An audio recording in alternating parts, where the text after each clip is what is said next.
qismətim, ona neylədim ki? O məni ortalıqda buraxdı.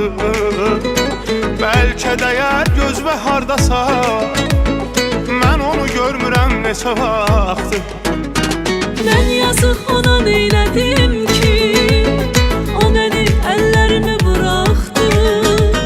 Bəlkə dəyər gözünə hardasa, mən onu görmürəm neçə vaxtı. Dostum onu görsən əgər deyərsən ki, bu günə qədər sağalmırsan açdığın yara.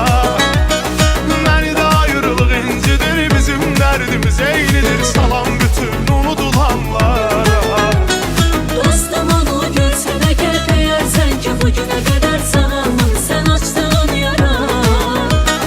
Məni də bu sevgi incidir, bizim dərdimiz eynidir, salam bütün unudulanlara.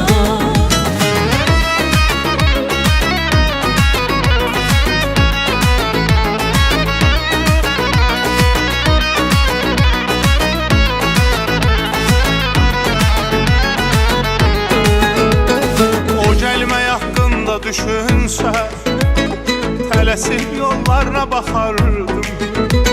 Gəlməsə də xəyallarımda düşüncəsinin önünə çıxardım. O gəlmək haqqında düşünsə, tələsib yollarına baxardım.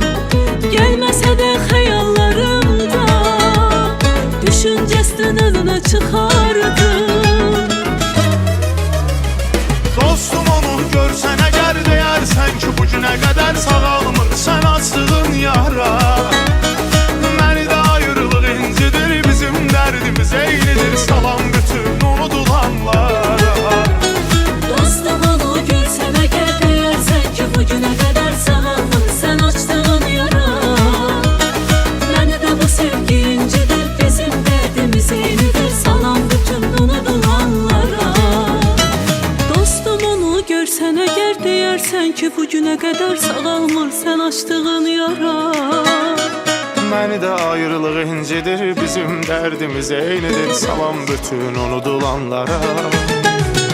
Dostum onu görsən əgər deyərsən ki, bu günə qədər sağalmırsan açdığın yara. Məni də bu sevgi incidir, bizim dərdimiz eynidir, salam